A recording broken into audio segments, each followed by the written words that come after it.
Greetings. Welcome to the L3harris Technologies second quarter 2025 earnings conference call. At this time, participants are in a listen-only mode. A brief question-and-answer session will follow the formal presentation. If anyone should require operator assistance during the conference, please press star zero on your telephone keypad. As a reminder, this call is being recorded. It is now my pleasure to introduce your host, Dan Gitsovich, Vice President, Investor Relations. Please go ahead. Thank you, Sylvie. Good morning and welcome. Joining me this morning are Chris and Ken. Earlier today, we published our second quarter earnings release detailing our financial results and increased 2025 guidance, along with a supplemental earnings presentation available on our website. We will also file our 10-Q later today. Today's discussion will include certain matters that constitute forward-looking statements. These statements involve risks, assumptions, and uncertainties that could cause actual results to differ materially. For more information, please reference our earnings release and SEC filings. We will also discuss non-GAAP financial measures, which are reconciled to GAAP measures in the earnings release. With that, I'll turn it over to Chris. Good morning, everyone. Our opportunity set is more robust than it's been in decades, driven by increased global threats requiring speed, capability, and modernization. These dynamics are unfolding across both U.S. and international markets, creating a significant opportunity for companies that can move fast and deliver on time. L3harris is uniquely positioned to lead in this environment.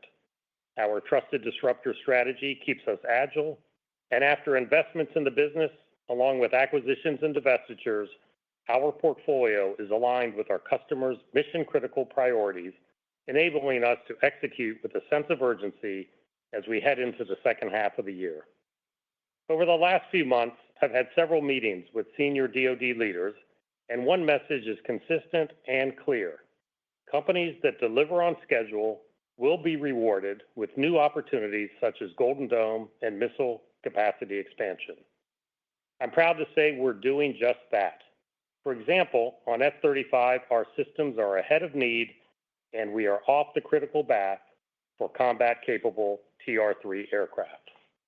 Turning to LHX next savings, we set a goal of taking out $1 billion of cost over a 3-year period, and we're currently tracking 40% ahead of that target and a year earlier than planned, putting us on track to achieve our 2026 margin target. At Aerojet Rocketdyne, integration is complete, and we've doubled deliveries, we've doubled production rate, and we've reduced the cost of poor quality since the acquisition. This performance gives us and our customers confidence and positions us as a dependable partner. Our second quarter results underscore strong execution and represent an inflection point for our business. We posted our highest organic growth in 6 quarters and achieved a record book-to-bill of 1.5, clear evidence of the momentum behind our strategy and the alignment of our portfolio with the future of warfare. In May, the administration released its full fiscal year 26 budget request, calling for about $1 trillion in national defense funding, including $155 billion signed into law through the recent reconciliation bill. The budget is focused in areas where we are well positioned.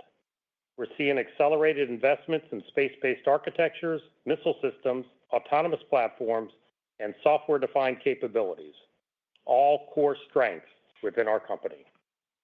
The Golden Dome Initiative is a leading example of our alignment with U.S. national security priorities, and momentum is building. Congratulations to General Gutlein on his confirmation as the direct reporting program manager at Golden Dome, accountable for delivering key capabilities of this system within 3 years as a direct report to Deputy Secretary of Defense Feinberg. His appointment marks an important milestone for one of the most consequential Homeland Security initiatives in our history, and we're excited to see a proven leader in place. At L3harris, we've been preparing for this eventuality. As we shared on our last call, our ability to detect hypersonic threats is a critical component of the Golden Dome architecture. We're preparing to deploy a full constellation of 40 to 45 proven HBTSS satellites in a timely manner. This isn't a coincidence, as we've invested in Florida and Indiana to scale up space sensor manufacturing and payload integration. We're ready to deliver the HBTSS constellation called for in the executive order. Moving to ground-based interceptors, our propulsion and divert and attitude control systems support nearly every U.S. interceptor program in development or production. We are rapidly scaling solid rocket motor manufacturing to meet the nation's urgent demand, and this effort carries additional personal urgency. I made a commitment to the Deputy Secretary of Defense and the Undersecretaries of Defense to increase capacity and accelerate deliveries, and I intend to keep it. In partnership with Governors Sanders and Youngkin, we're investing in Arkansas and Virginia to increase solid rocket motor deliveries and drive record production levels. We're not waiting, we're responding to the clear demand signals and delivering now. Internationally, the outlook remains robust. NATO members are now targeting defense spending increases to 5% of GDP, with much of that investment focused on restocking and modernization. This shift is already translating into meaningful orders for L3harris and supports sustained medium to long-term international growth for us. A great example, we recently secured software-defined radio awards from the German and Czech armed forces, the type of wins that would not have been likely a decade ago.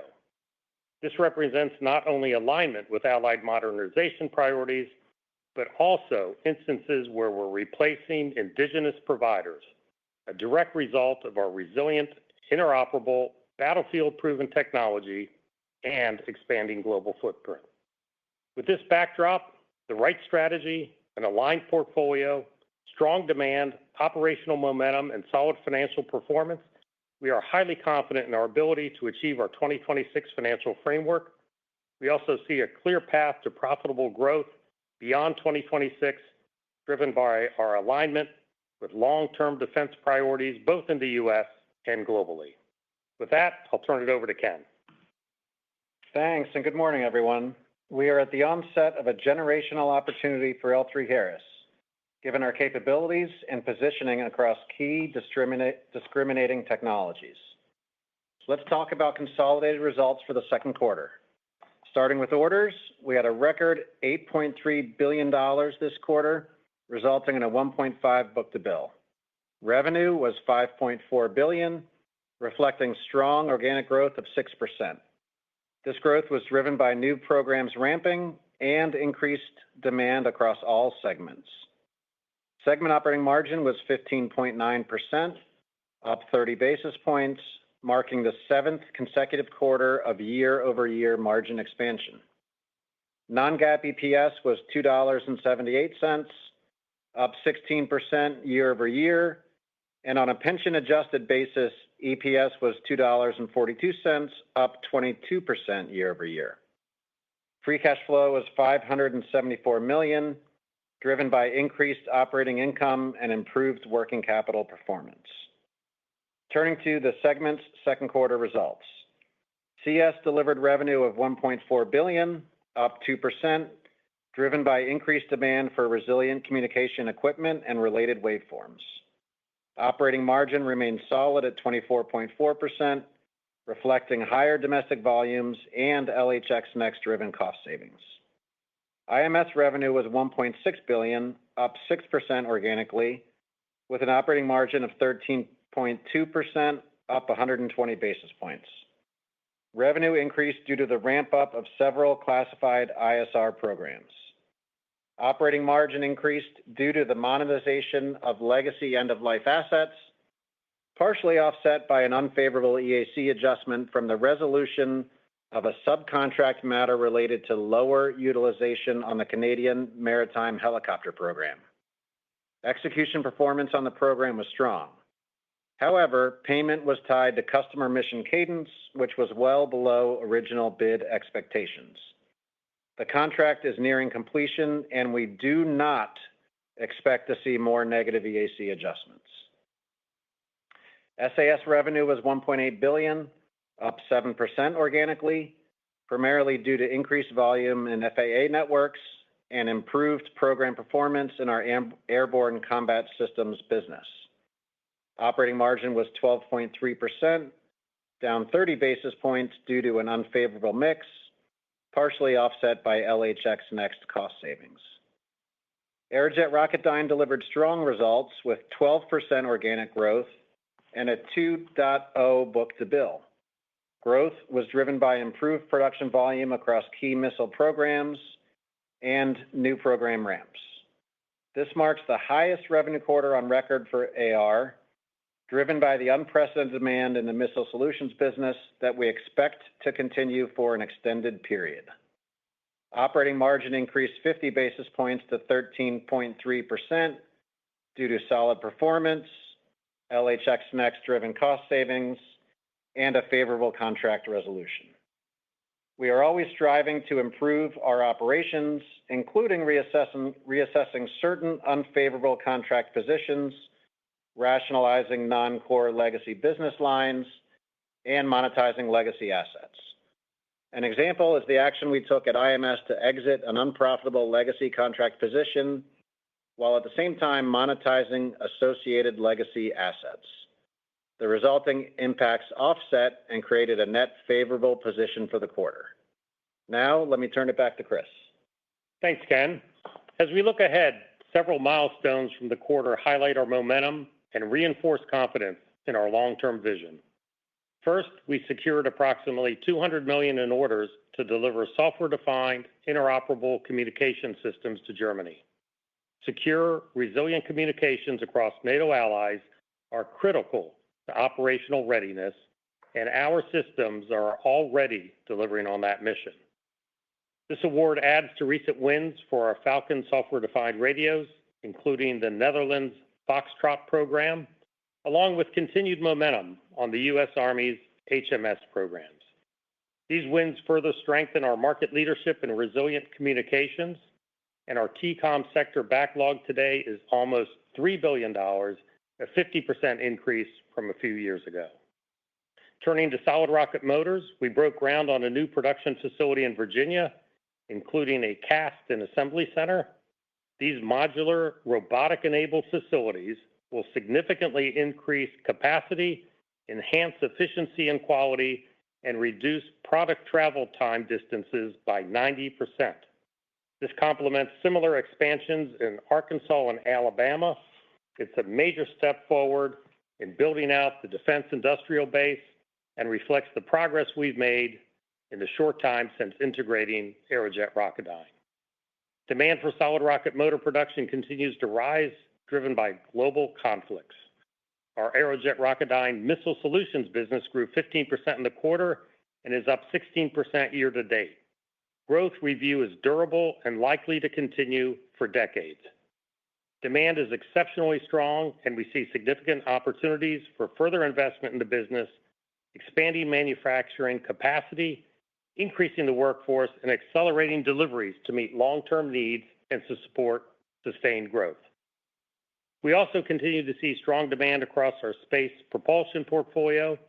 This quarter, we secured a major award for 130 upper stage RL-10 engines, valued at nearly $850 million, highlighting our trusted role in enabling space launch missions. Our ongoing partnership with Palantir on the U.S. Army's Titan program continues to mature. The team is nearing initial deliveries on the first 4 AI-defined vehicles equipped with our common data links, Link 16, secure SATCOM, and tactical multi-domain waveforms, enabling the Army to process targeting data faster and more effectively on the battlefield. I'm proud to highlight our engagement with the FAA's Newark Task Force, where we played a critical role in supporting Secretary Duffy to meet his goal of enhancing the resilience of our communication networks at the Newark Airport. Our efforts were pivotal in upgrading the telecom infrastructure, ensuring robust and reliable communications for one of the nation's busiest airports. And in the airborne domain, we delivered our second missionized Global 6500 for ISR to the Army, reinforcing our position as the world's leading bizjet missionization provider. With over 100 aircraft delivered and 14 currently under modification, our platform-agnostic approach and speed-to-field capability continue to differentiate our offerings. Together, these awards and infrastructure investments reflect a common theme. We are accelerating the deliveries of agile, proven solutions to address current and future threats. Back to you, Ken. First, an update on LHX Next, then I'll move into guidance updates. The current phase of the LHX Next program is focused on enterprise transformation, deploying the LHX operating system, digitizing core business processes, and embedding AI-enabled tools across the business. These initiatives are not only improving execution and decision-making, but they're also building a more scalable, efficient foundation for growth. We're already seeing results, from improved operational performance to new business wins, and we expect these transformation efforts to drive sustained revenue growth and cash generation over the long term. Turning to guidance updates for 2025. Our increased guidance reflects our strong first half performance and improved outlook for the rest of the year. For the total company, we are increasing revenue guidance by $200 million, expecting strong organic revenue growth of 5% for the year. We are maintaining and are increasingly confident in our segment operating margin guidance of mid to high 15%, supported by continued LHX Next cost savings and confidence in strong program execution. Non-GAAP EPS guidance reflects a 40-cent increase from strong first half operating performance and a higher revenue outlook, partially offset by a 30-cent headwind from recent tax reform. While eliminating the requirement to capitalize and amortize R&D expenses, it has some near-term tax rate headwind. As a result, we are raising our non-GAAP EPS guidance by 10 cents. We are increasing our free cash flow guidance to approximately $2.65 billion, an increase of $200 million from a combination of operating performance and tax reform. Cash tax benefits from tax reform will continue and also drive an increased free cash flow outlook in 2026. At a segment level, IMS revenue guidance increased $100 million, reflecting strong performance in the ISR sector.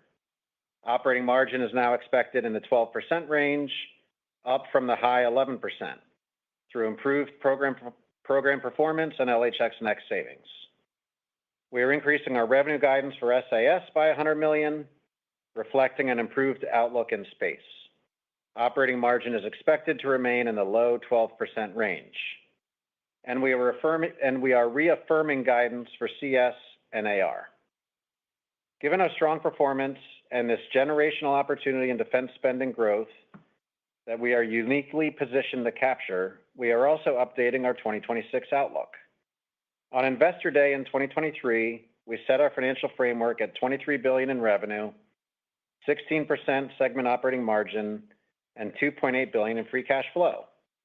We continue to expect $23 billion in revenue for 2026, reflecting 6% growth year over year.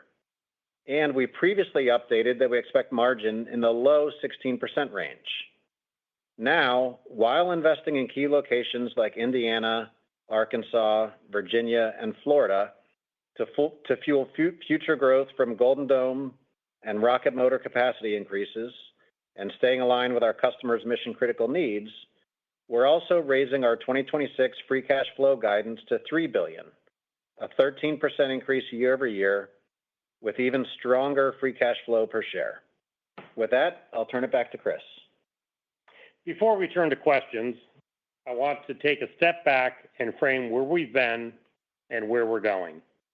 It's clear how far we've come. Over the past several years, we've reshaped the company through internal investments, strategic acquisitions, and divestitures, building a portfolio squarely focused on national security. We've also deepened partnerships across the government and industry to accelerate innovation and mission outcomes. Our trusted disruptor strategy and culture is delivering and has positioned us at the right place at the right time. We're uniquely aligned to the national security priorities of the U.S. and its allies, whether that's resilient communications, space superiority, or replenishing and modernizing critical missile systems. The awards and milestones this quarter reflect that alignment, and will meaningfully contribute to growth in the years ahead. We've also crossed an important operational inflection point. With strong top-line momentum and expanding margins, we're executing well across a diverse portfolio, delivering strong performance even as we take on increasingly complex missions. Looking ahead, we expect consistent top-line growth with industry-leading margins and increasing free cash flow per share. From 2023 through 2026, our free cash flow per share will have a CAGR of 15%. We are well positioned for sustained profitable growth over the long term and will remain disciplined in our capital allocation. You can expect more details on our forward outlook at our next Investor Day to be scheduled in Q1 of 2026. Sylvie, let's go to the Q&A, please. Thank you, sir. We will now be conducting a question and answer session. Please limit to one question per person. If you'd like to ask a question, please press star one on your telephone keypad and a confirmation tone will indicate your line is in the question queue. You may press star two if you'd like to remove yourself from the queue. And if you have any additional question, please press star one again to get back in the queue. For participants that are using speaker equipment, it may be necessary to pick up your handset before pressing the star keys. One moment, please, while we poll for questions. Thank you. And our first question today comes from Richard Safran at Seaport Research Partners. Please proceed with your question. Thanks. Chris, Ken, Dan, good morning. I have a two-part LHX next question. First, I thought you might explain the comment and release about monetizing legacy end-life assets. I assume that's part of LHX Next and footprint reductions, but I thought maybe you'd correct me if I'm wrong there. Second, given your opening remarks from both of you, could you discuss a bit more about how much runway you have left on LHX Next cost reductions? I'm wondering if footprint reductions also are going to continue to be part of that. Thanks. Yeah, thanks for the question, Rich. Let me focus on the asset monetization first and the footprint aspect of the question. From my perspective, I think this is really about, looking at our portfolio, where we are investing and where we see kind of the areas of strategic growth. And as we look at that, we do see, a couple areas where some of the product lines don't necessarily align with the areas of growth that we're investing in and really focused on. And as we see that, we look to monetize those product lines. Think of it as taking future revenue and pulling it forward a little bit. So I think we've done, a good job of that. And, in terms of the footprint, that's, I would say, more of a tangential benefit. Certainly, it's really about the strategy and the future growth. But as we exit this product line, it will create an opportunity for us to repurpose that footprint into areas that are growing and aligned with the strategy. On the next question on LHX Next, look, we'll continue to drive cost savings. We'll continue to drive facility consolidations and really focus on that. It'll become more of kind of our ongoing effort of, operational improvement, what we call E3. But the LHX Next program from a implementation perspective will largely be through the system by the end of 25. And I'll just add on that. Rich, just on the product line, it's really all about management focus. And I want the team focused on things that are going to move the needle for our customers and shareholders. So these are really small, immaterial product lines that have better owners, in our opinion. So we effectively are monetizing today what would have been immaterial amounts of revenue, OI, and cash over the next several years. And agree with Ken on LHX Next. We'll hit the 1.4 or greater cost savings by the end of the year. We'll declare a victory, end the program, and make it part of our normal business cadence, all while transitioning to the transformation of the company and having more of a digital ecosystem. to get timely, accurate data to make our decisions. So that's how I see the future played out on LHX Next. Thanks to both of you. Appreciate it. Next question is from Ron Epstein at Bank of America. Please proceed. Yeah, hey, good morning, guys. Thanks. Just wanted to follow up with a question on the international opportunities that you both referred to in your prepared remarks. Given the increased defense spending in Europe, what impact do you think that'll have for you guys, and what opportunities are out there? It's kind of outsiders looking in. Can we kind of keep an eye on? Yeah, thanks, Ron. We're seeing solid growth internationally. We've always had about 20% of our revenue from our international customers in Europe. As I mentioned in my prepared comments, we're seeing a lot of opportunities really focused on the telecommunications, the software-defined radios in countries, that historically went to their indigenous providers. So the importance of interoperability and resilience and security is making a huge difference. Our business jets, missionized business jets, we have opportunities in the Far East and also in Europe as well. So that continues to be a growth market for us. And then, of course, the Mideast, whether we're a prime, a sub, or a merchant supplier, we do get the benefits, especially with the missile production as a subcontractor going to the Mideast and other parts of the world. So we feel very confident about our international growth, and I think it's reflected in today's results. And then, Chris, if I may, as a follow-on, do you think you need a bigger footprint in Europe? I mean, one of the things that we've heard discussed a lot from the European allies is just they want kind of more sovereignty. I mean, how do you think about that strategically for the company? Yeah, well, I mean, our strategy, Ron, has been to partner and bring the best of breed to our customers. So while we have a footprint of employees and infrastructure in certain countries, the partnership model seems to work best.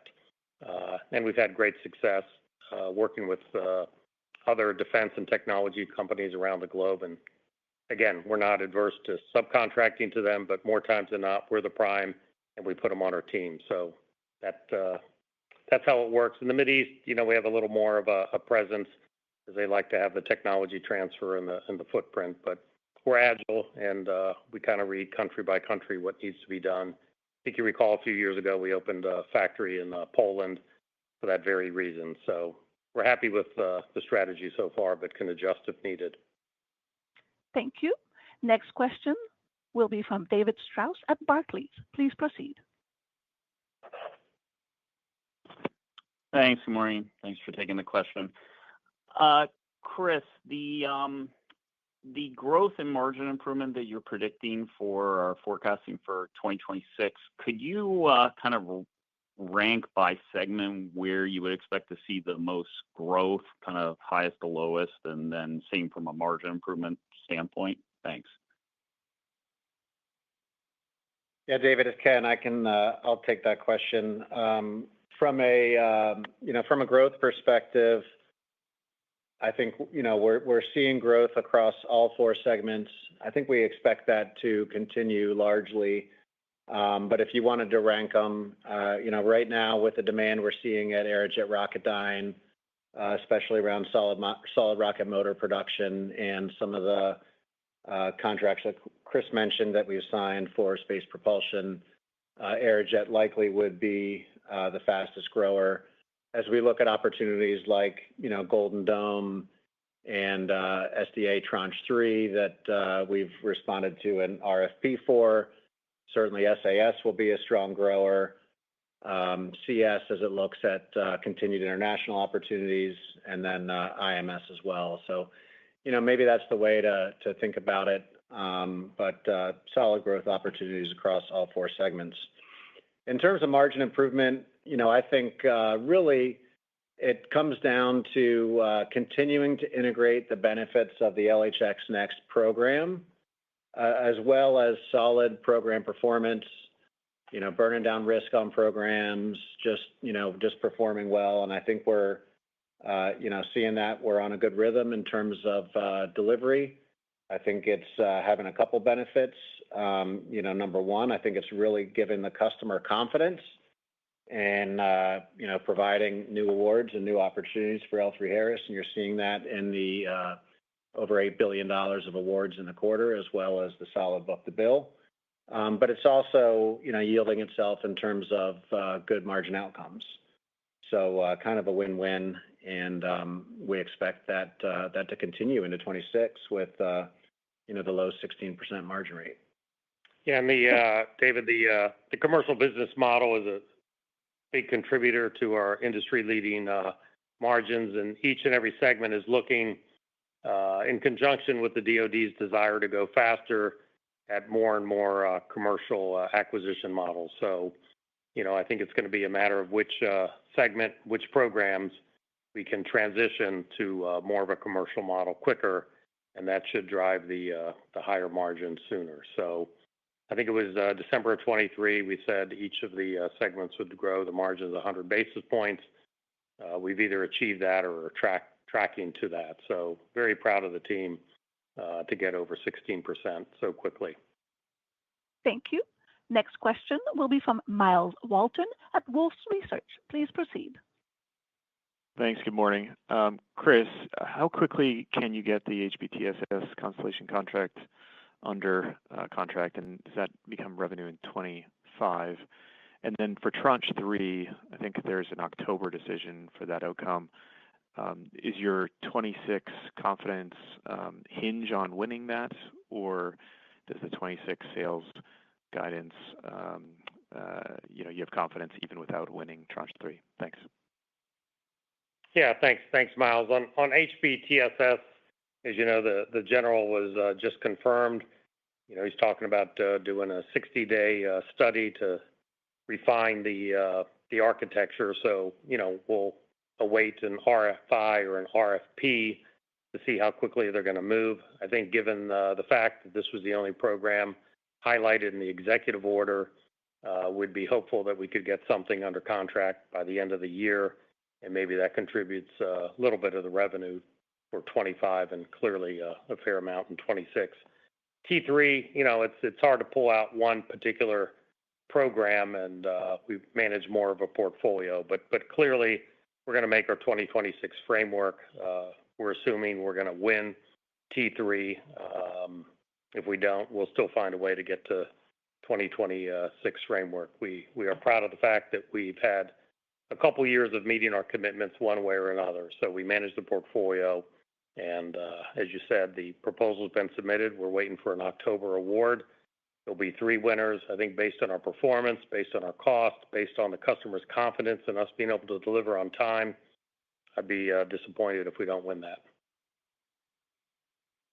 Thank you. Next question will be from Noah Poponak at Goldman Sachs. Please proceed. Hey, good morning, everyone. Good morning. I wondered if, given the strength in the bookings in the quarter, I wondered, Chris and Ken, if you could talk about how you expect bookings to trend through the rest of the year. I know, kind of to the prior question and some others, there's maybe some binary-ish things in there, but just curious to hear you talk through it.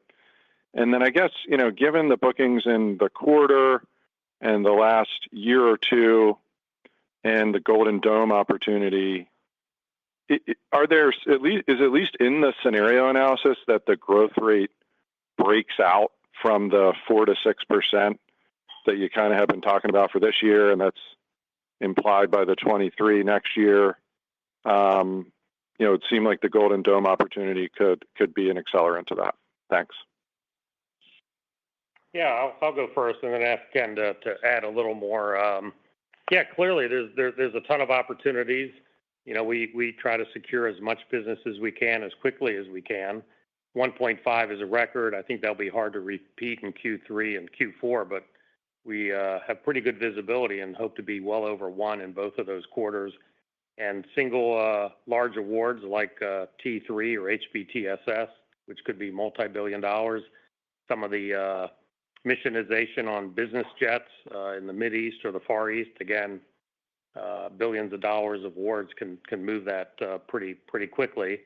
And to the extent you deliver on time, which has been our focus, it does help with the revenue recognition. So, yeah, I would hope we could potentially do more than 4 to 6. I don't know if I'd call it a breakout, but we're highly motivated. And as I said, the customer wants to reward and allocate work to companies that are delivering, and we're delivering. And I expect our backlog to grow by the end of the year, and also expect that our revenue will look strong for the foreseeable future. Ken? Yep, I agree with what Chris said. And from a book-to-bill or awards and backlog perspective, Noah, I think we're looking at a solid second half from an awards perspective. Awards are probably the hardest thing to predict in terms of timing, but certainly in terms of the number of opportunities we see in front of us, I think we can have a solid book-to-bill in the second half of the year. And as Chris mentioned, we should have growing backlog through to the end of 25. So feel really good about how we're positioned. And I agree with Chris. I think, looking at the opportunities in front of us, it does give us, again, confidence to that $23 billion. No single order or single award is key to hitting that number, given the diversity of our portfolio. But I think if a couple of things go in the right direction, we certainly got the opportunity for driving some outsized growth, not just in 26, but as we look forward for some period of time. Thank you. Next question will be from Douglas Harnett at Bernstein. Please proceed. Good morning. Thank you. On the bookings, the $8.3 billion, can you give us a picture of what the major pieces of that were and how that breaks down by segment, given it was a big number this quarter? Yeah, good morning. Good morning, Doug. I can tell you each and every segment was over 1.0. Aerojet, almost 2x book-to-bill. SAS, close behind, and IMS and communications were kind of in that 1.1 to 1.3 range. So it all added up to a 1.53 book-to-bill. I'll ask Ken to maybe highlight a few of the big wins, but it was not one particular item. It was just across all 14 sectors. And you can go through the details. Yeah, thanks, Chris. I appreciate it. Yeah, and Doug, I would say, again, strong book-to-bill across all the segments. If you look at Aerojet with 2.0 book-to-bill, solid orders in both the missile solutions business as well as space propulsion. At SAS, really strong orders in mission networks and the work it does with FAA, and solid positioning for growth in airborne combat systems sector. IMS had strong orders at ISR as well as maritime. And then CS, again, we continue to see strong orders from an international perspective. I think Chris mentioned a couple, Germany and Czech Republic. So really solid performance across the board. And I think maybe more importantly, all of those orders are very aligned to the areas that we're investing in and driving the strategy towards from a growth perspective. Thank you. Next question will be from Robert Stallard at Vertical Research. Please proceed. Thanks so much. Good morning. Hey, Rob. Ken and Chris, just wanted to follow up on Chris's comments earlier about the customer wanting to go faster and all that. Is this check coming with an embracement of risk that's appropriate? I mean, are you signing up to contracts that are perhaps a little bit racier than you perhaps would like if things weren't going so fast? Yeah, thanks, Rob. I can assure you we're not signing up to things that are riskier or racier, if that's what you said. No, there's a desire to go fast for the customer. A lot of these awards are follow-on awards, change orders to existing contracts. A lot of classified work in ISR and space this quarter, and it seems like the new administration, with their great business background, understands business maybe better than prior administrations. And we're receiving cost-plus contracts where appropriate and fixed-price contracts when we move into production. Not a lot of desire to lock in long-term fixed-priced options for development programs that haven't been developed. So I find them so far to be quite reasonable and kind of enjoyable to work with. So somewhat refreshing in my experience. Yeah, I'll just add from a contracts perspective, Rob, moving faster doesn't necessarily mean taking more risk. I think the business deals that we're working on, we work closely with the customer. We've got a great contracts team that I think negotiates good deals for us and makes sure that we're thinking about the risk and making sure we sign up for the right statement of work. So I think all that is moving well on that front. And, I think this is really something that L3harris is built for. I mean, we're able to manage risk, move fast. I think we've got more agility. We've got smaller teams that look at these things, really make sure they align with the strategy, they align with our profitable growth plans. Certainly we take risk in certain areas and we work to offset that with operational performance in other parts of the portfolio. But I think it's all hanging together really nicely. And I think our risk profile as I look forward is appropriate. Yeah, a lot of this comes from the basis of estimate, and we've now, after several years since the merger of L3 and Harris, have been able to build up some data to do a little better job with our parametric modeling and such, and using AI and our digital backbone. So we're getting better and better data to base our bids on. So if you get the basis of estimate right, whether it's the hours or the subcontracts, it's going to make it easier to perform and make money. And that's what we're doing. We're submitting bids based on what it costs. And in some cases, or a lot of cases, we're winning. And in some cases, we're not. But we're not going to bid bad deals knowingly just to grow market share. Thank you. Next question will be from Sheila Kahyaoglu at Jefferies. Please proceed. Good morning, Chris and Ken. Chris, I really appreciate the color around the strategy. Any way you could quantify maybe just specifically TDL and Aerojet hitting their stride with Aerojet having the highest revenue quarter? How does that contribute or accelerate 26 growth? And on Aerojet specifically, just increases in production, how are you thinking about the business over the next 5 years and the biggest growth drivers for Aerojet? All right. Well, thank you, Sheila. I'll say, on both these acquisitions that we made in 2023, TDL and Aerojet, are exceeding the business model that we built to approve and get our board of directors to approve these acquisitions. I'll give a little insight on TDL. I'll ask Ken to talk about Aerojet Rocketdyne. But on TDL, which you don't see the visibility, but it's within the CS segment, since acquiring them in January of 2023, the revenue has been upper single digits, so both accretive to CS and accretive to L3harris.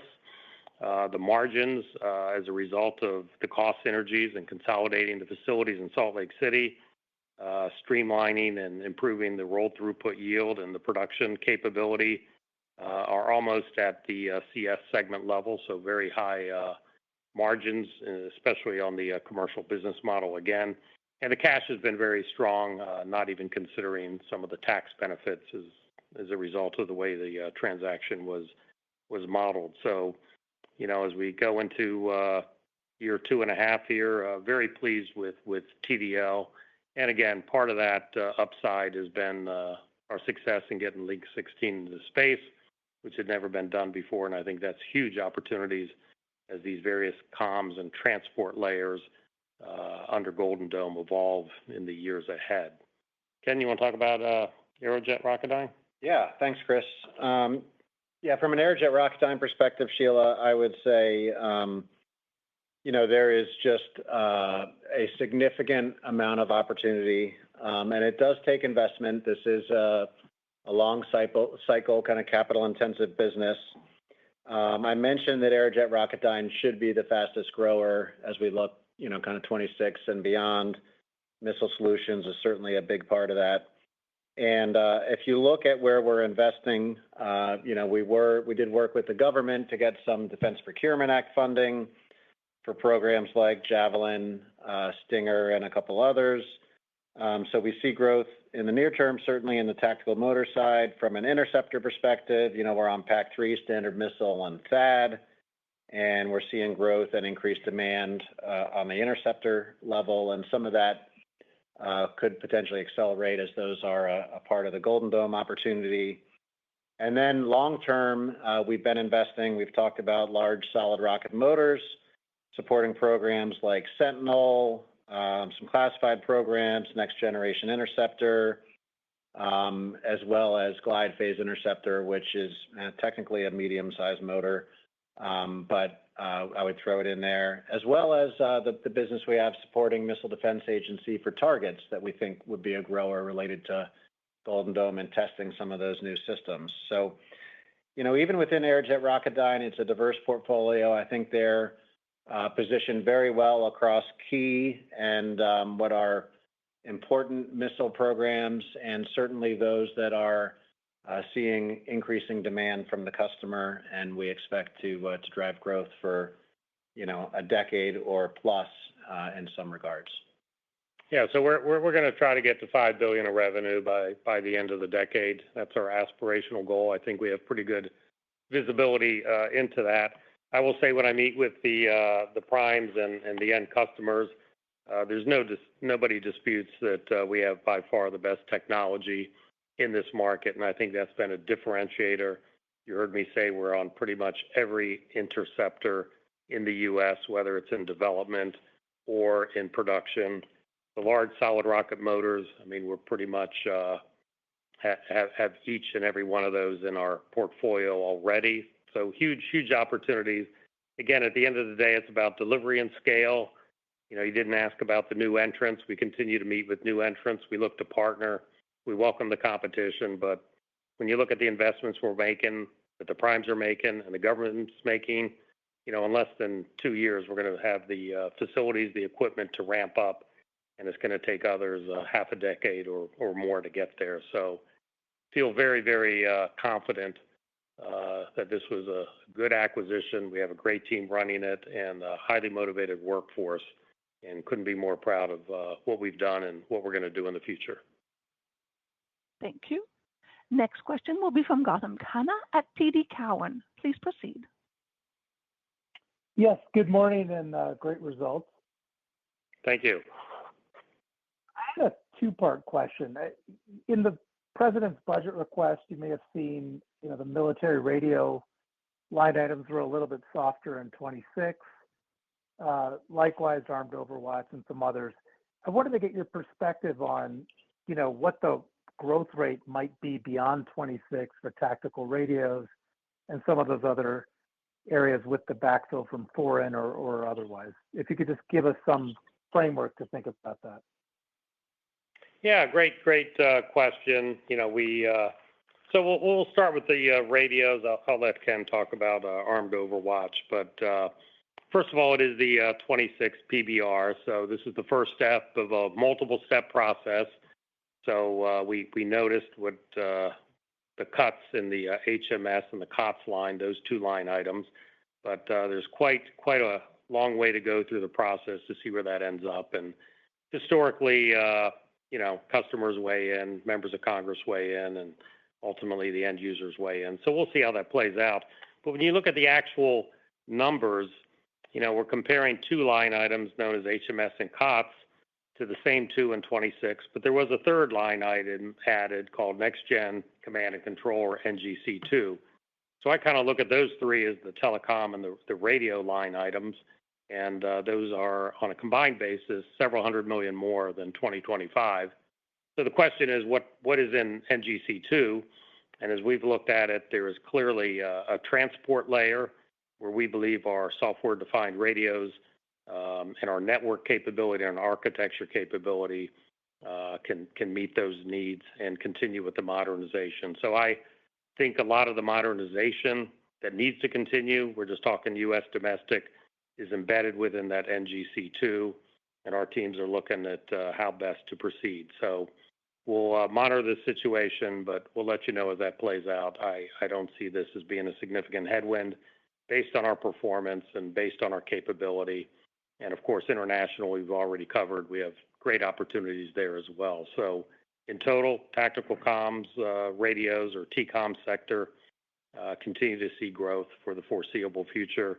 Haven't even mentioned the waveforms and some of the other product sales that we have with much higher margins. So you want to talk about Armed Overwatch? Sure. Yep. Thanks, Scott. From a Armed Overwatch perspective, I would say, we did see that there's a dip in quantities in, I think it's 26. No concerns from our perspective, and I think a couple things. It's a long cycle program. It doesn't impact our production flow. We've got plenty of aircraft in order, and I think we got a good delivery cadence on that. And maybe more importantly, we're seeing a fair amount of international opportunity for Armed Overwatch that we'll look to drive some awards for. And certainly, if you think about the overall ISR business and as it rolls up to IMS, nothing in that profile from a funding perspective that would impact our ability for growth in the business. So we're tracking it, looking to fill it in with some international opportunity. Thank you. Next question will be from Seth Seifman at JP Morgan. Please proceed. Thanks very much, and good morning, and nice results. I wanted to ask, maybe if you could level set us on where things stand in the mission networks piece of the business within SAS. Kind of how big is that now? And it's something that kind of thought of as, maybe rolling off over time, but it seems like there's opportunity in the near term, given FAA demand, and maybe the way that the FAA is looking to do things in the future, opens up some longer opportunities as well. So I guess how should we think about that piece of the portfolio? Yeah, thanks, Seth, and good morning, and thanks for the kind words. We'll pass it on to the team. Yeah, we don't talk much about the mission networks business. I mentioned a few things in my prepared remarks. Our specialty here is really on the telecommunications and the telecommunications infrastructure, and specifically, the migration from the older, copper wire to fiber that you might have heard Secretary Duffy talk about. So we were able to successfully upgrade the Newark Airport, as I mentioned, which got a lot of press over the last several months. But there's literally dozens of other opportunities and literally thousands of sites that need to transition from, I'll just say, older technology to newer technology, and we're kind of in the sweet spot of doing that. So you've heard about the need for a brand new air traffic control system. We will not, at this point, have any interest in being the prime integrator or try to manage that whole portfolio. I think there's probably other companies that are better suited for that. We want to stay in our sweet spot, which is really the telecom infrastructure, the broadcast services, the data integration and data services. So all in, I think this sector is right around $1 billion or so, isn't it?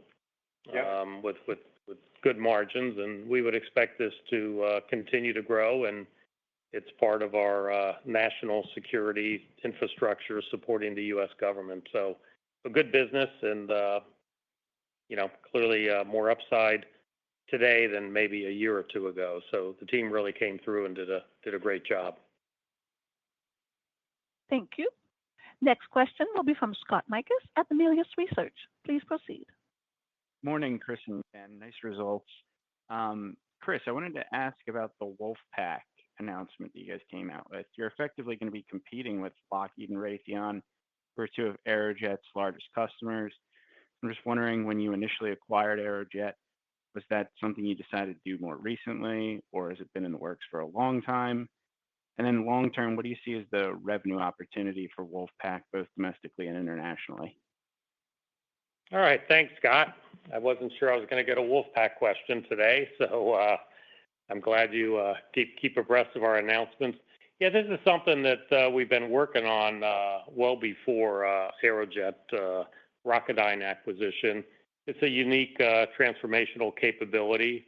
Launch effects is something that each of the DoD service branches need, and we think we have a unique offering that we've been developing.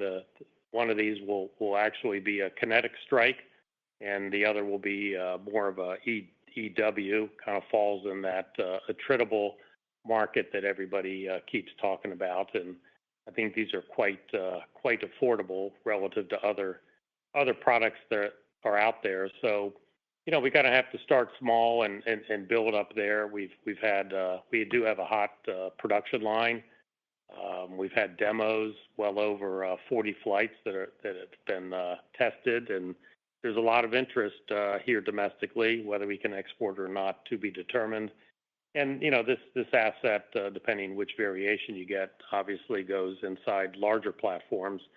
So we'll try to get a couple $100 million here in the next several years and see where it goes from there. But pretty innovative, pretty creative opportunity, and of course with Aerojet Rocketdyne, it just gives us more and more synergy. Although these particular assets don't have solid rocket motors in them. Probably all I can say from a technical standpoint. Sylvie, we'll take the last question. Certainly, sir. And the last question will be from Jason Gursky at Citi. Please proceed. Hey, good morning, everybody.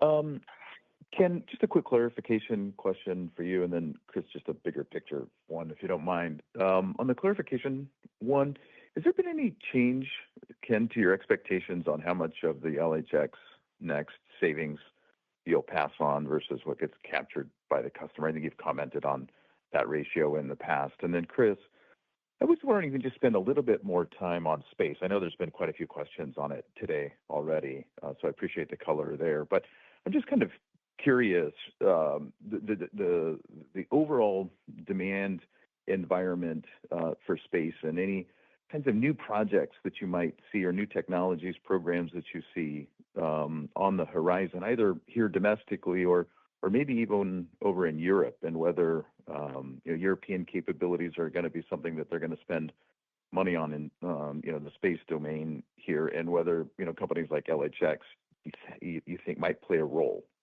in increased spending in Europe. Thanks. Yeah, Jason, on your first question, in terms of LHX next, no change of any significance from our expectation around the margin opportunity.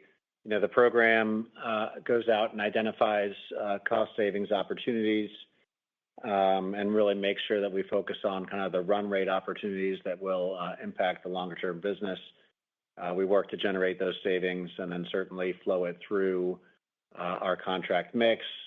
We do expect, roughly 30 to 40% of that to generate margin opportunity for us, and the remainder will be, passed back to the customer through lower cost and essentially providing some benefit to the customer as well as our competitive positioning for winning new work. So no change to the model. Different types of cost savings have, different profiles to them, but overall, at a portfolio level, we still expect roughly that 30 to 40%. And Chris? Yeah, Jason, great question on space. We've highlighted this in the past as kind of a key part of our trusted disruptive strategy, how we've moved up the food chain. We don't really talk a whole lot about some of the things we do for NASA and NOAA, especially in the weather satellites. And weather satellites have a significant military application in addition to all of us looking at our apps and checking the weather on a daily basis. So we actually see some international opportunities using our weather satellite technology, which is the same technology we used, to innovate into the missile tracking, missile warning. So there's a lot of opportunities for us. We continue to, stick with our strategy in a lot of cases. We're the prime now, which we weren't historically. We still sub on some of these exquisite synchronous satellites focused on our great antenna strategy or technology. And we're also a merchant supplier, even on some of these transport using Link 16 and some other technologies. that we've talked about. So a lot of growth potential. I'll say since the new administration, I think things slowed down. You see that across the industry for the first 6 months as the new administration comes in place, as we wait for the confirmation, as we figure out what's going to happen with SDA, MDA, SSC, and all these other customers that procure satellites. So I think we're going to pick up some momentum here in the third and fourth quarter as the architectures are finalized. But we pretty much play in every orbital plane, in every size, and, as a prime, a sub, and a merchant supplier. So we're looking for good things out of space. And again, we're performing, we're delivering, and that's going to lead to more business. So as we close today's call, I want to thank my leadership team and our employees for their continued focus, agility, and commitment to the mission. More than 90% of my executive leadership team is new to the company or has taken on expanded roles in the last 3 years. The team brings a strong mix of defense industry experience, operational expertise, and commitment to advancing national security priorities by investing in talent, technology, and long-term growth. We are fearless. We have the courage to defy the status quo and challenge convention. We don't follow trends, we set them, and we're forging original paths that advance mission success. The progress we're making is a direct result of their teamwork, their focus, and their commitment. So thank you all for joining us today, and we look forward to connecting with many of you in the weeks ahead. Thank you. Thank you, sir. Ladies and gentlemen, this does indeed conclude your conference call for today. Once again, thank you for attending. And at this time, we do ask that you please disconnect your lines.